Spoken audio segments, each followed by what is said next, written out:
Minha gente, chegou o dia, chegou a hora e o Fluminense vai se despedir de John Arias.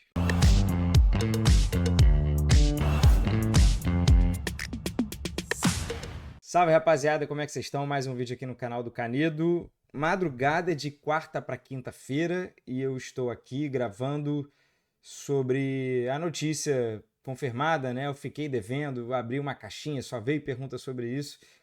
E pelo menos assim, veículos bem confiáveis já dando que há um acordo para a venda do John Arias saindo do Fluminense para o Wolverhampton da Inglaterra. Vai reencontrar o André, com quem foi campeão da Libertadores, jogou junto no Fluminense, e vai tentar uma vida nova na Premier League aos 27 anos, quase 28, mesmo ganhando um salário menor, que é o que foi noticiado.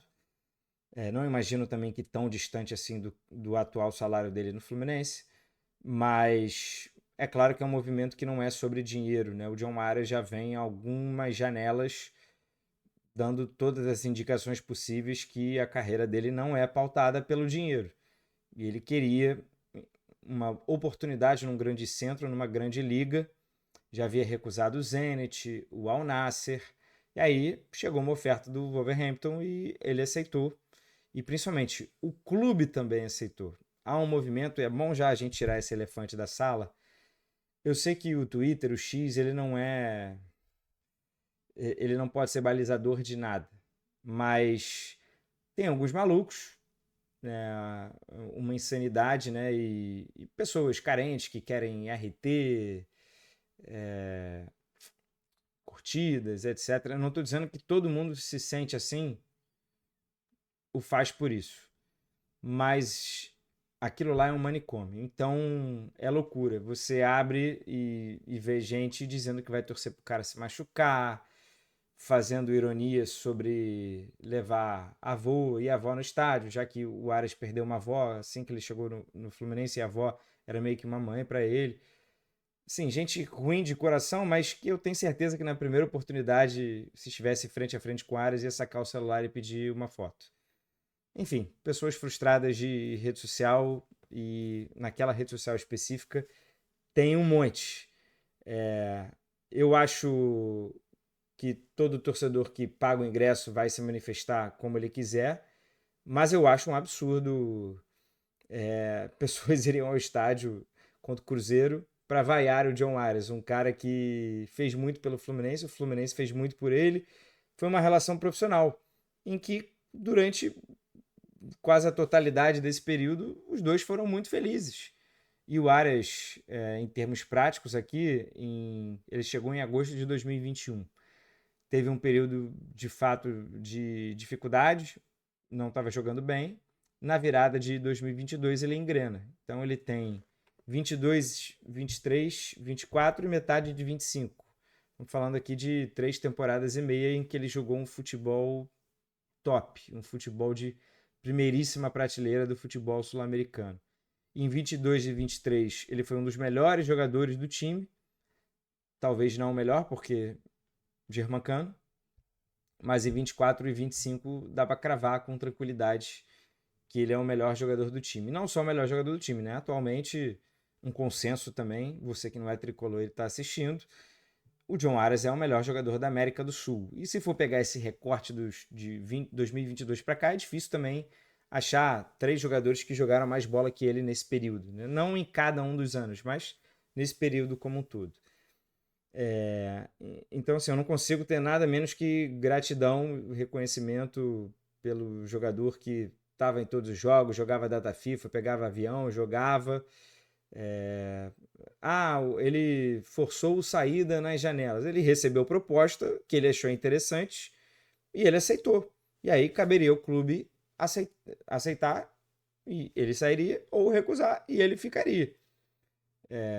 E em todas essas janelas que houve uma negociação, o Arias recebeu proposta, sempre que ele ficou, ele foi profissional, jogou para um cacete e o Fluminense atingiu o seu objetivo ali no restante do ano.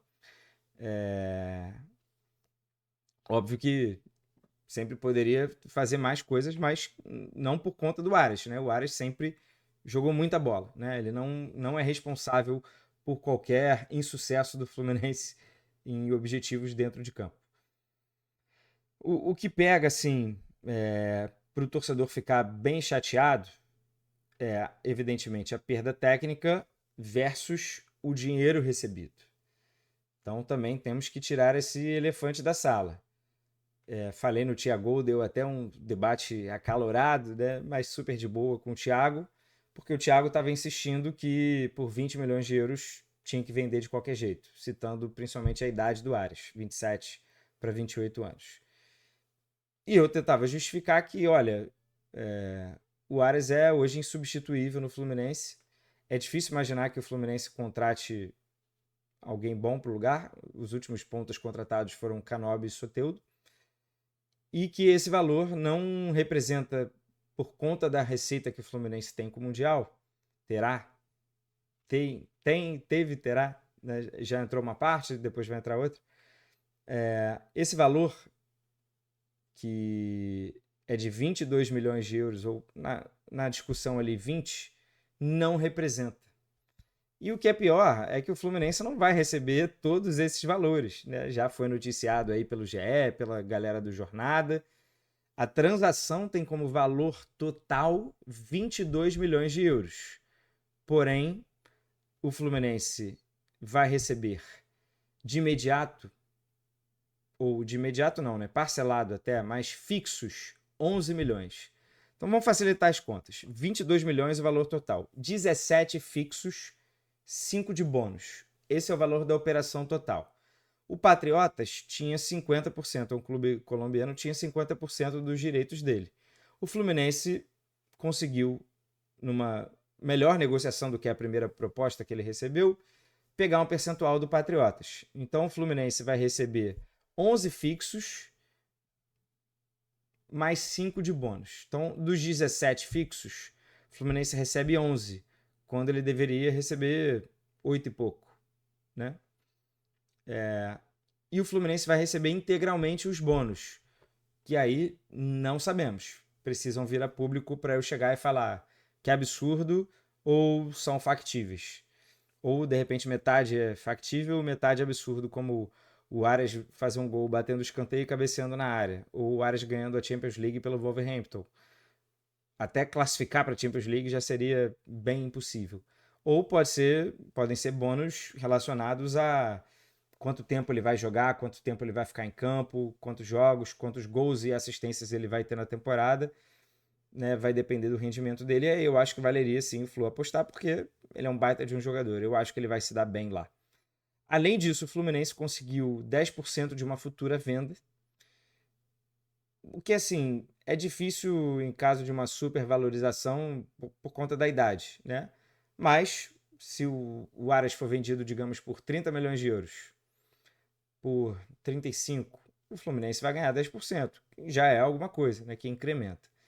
E uma preferência de compra em caso de retorno ao Brasil, essa machucou por causa do Luiz Henrique, né? E antes do Gerson, do Pedro, mas enfim, essa do Luiz Henrique que machucou mais, que o Luiz Henrique, o Fluminense tentou contratá-lo, não conseguiu, ele foi pro Botafogo, ganhou a Libertadores, foi Rei da América e tal. E o Patriotas, que tinha 50%, ou seja, da operação total dos fixos, né? O Patriotas ia ter direito ali a 8,5, vai ficar com 6. Então o Fluminense conseguiu aí numa negociação entre a primeira e a segunda oferta uma melhora. Porém, gente, insuficiente, bastante insuficiente, porque esse valor não representa o que o Aras significa para o time, para o clube. Quando a gente diz que ele é metade do time, eu dizia isso, né? Pô, o Aras é metade do Fluminense. Não era figura de linguagem. Muitas vezes o Aras é o cara que vai fazer tudo no jogo do Fluminense. Vai fazer o Fluminense sair da defesa e chegar no ataque. E às vezes fazer um gol e dar uma assistência. Era basicamente isso. Houve um fato novo também que deixou meio que o clube nessa negociação meio que sem muito poder de barganha, mas o clube é responsável. Mário Bittencourt, presidente, é responsável. Na renovação assinada em fevereiro, em que o Aras foi apresentado como o reforço do Fluminense para o ano de 2025, foi acordada uma redução da multa, uma redução drástica da multa, porque o Aras e seu staff entendiam que, com o passar do tempo, ia ser mais difícil ele receber uma proposta. E, cara, se o sonho do Aras é jogar na Premier League, se eu sou o Aras, eu também faria a mesma coisa. Tentaria reduzir a multa para que essa proposta chegasse com maior facilidade. Duro foi o Fluminense aceitar, né? O Fluminense que deveria aí defender todos os direitos dele. Ao aceitar uma multa de 15 milhões de euros, o Fluminense praticamente entrou com o bumbum na janela. Tá com o bumbum na janela, bateu um vento frio, alguém chegou ali, deu um tapa e já foi, já era, né? Se a multa fosse de 25 milhões de euros, de 30 milhões de euros, o Fluminense, agora nessa negociação com o Wolverhampton, chegaria e falar: meu amigo, com esse dinheiro aí, esquece. Esquece. Não vale a pena, né? Mas como a multa era de 15, o Wolverhampton fez uma oferta de 20 parcelado, né? Não quis fazer de 15 à vista. Ficou meio que uma situação insustentável, né? O Fluminense já estava entregue. O Fluminense poderia bater o pé e falar: não, não queremos esses 22 aí. Mas aí o Wolverhampton ia chegar lá e ia depositar 15. E seria melhor para fluxo de caixa? Sim, mas no fim das contas ia ganhar menos dinheiro. Então eu acho que o grande problema foi na renovação o Fluminense ter aceitado reduzir a multa. Isso é responsabilidade do Mário Bittencourt. Aí você vai falar: então o Aras não teria renovado. A gente não sabe como foi essa negociação. Provavelmente o Aras não teria renovado. E o contrato antigo dele ia até agosto de 2026. Provavelmente o Fluminense ia estar numa situação agora de receber essa oferta aí do Wolverhampton. Poderia aceitar, poderia recusar. Ia ter o Aras por mais um ano. Um risco danado. Vamos concordar, porque tem a chance de ter uma lesão, de LCA, de Aquiles, enfim. O Aras não é o jogador que sofre lesão a todo momento, mas essas lesões de articulação, de choque, né? Futebol é um esporte de contato, pode acontecer. E tem também o risco de o jogador ficar desmotivado, de o jogador entender que a oferta era boa para o clube, boa para ele, o clube poderia aceitar ou não, e ele querer sair, e o jogador ele ia ter que botar o galho para dentro, né? A gente já viu isso acontecer, mas ele poderia ficar desmotivado. E eu não estou falando nem de um comportamento antiprofissional, porque o Aras sempre também foi super profissional. Quis sair porque recebeu proposta e achou boa, normal, uma relação super normal de clube e atleta, de mercado de transferências, né? Não sei que mundo é esse de romantismo que vocês vivem para contestar isso. Mas ele poderia simplesmente ficar desmotivado e o futebol, o desempenho dele cair. E ele sair de graça daqui a um ano. Sem que houvesse nesse próximo ano um Mundial no horizonte. Se o Mundial fosse em 2026, talvez faria sentido. Mas enfim, eu consigo entender, tá? E da minha parte, assim, o jogador não tem nenhuma culpa.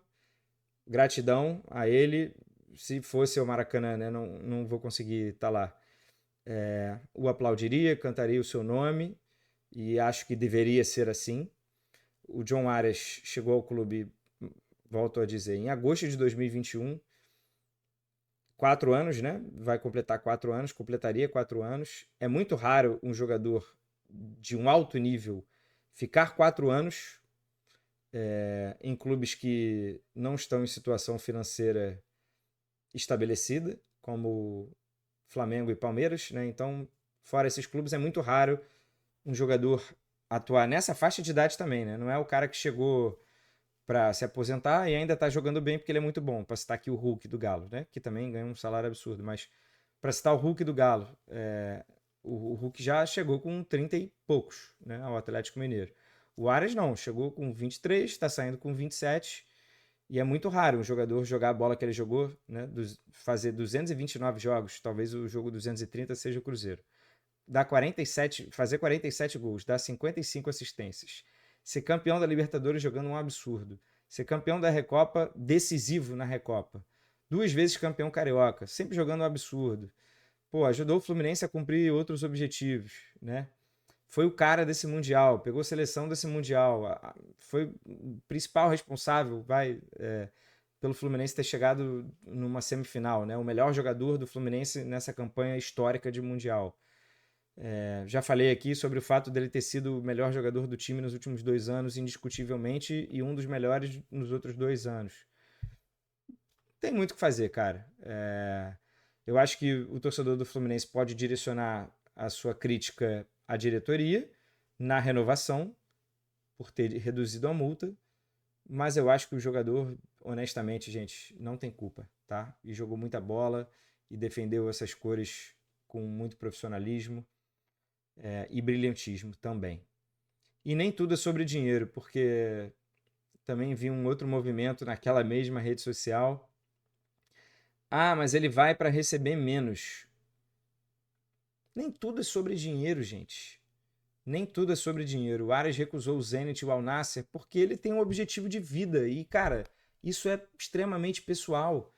Você não sabe o que passa na cabeça dele, na família dele. Imagina ele com uma filha pequena vendo a notícia do Rossi, que tomou um tiro. Como é que isso bate? Cara, não sabemos. E outra, ele não está trocando o Fluminense pelo Wolverhampton porque o Wolverhampton é maior que o Fluminense. O André já havia feito isso.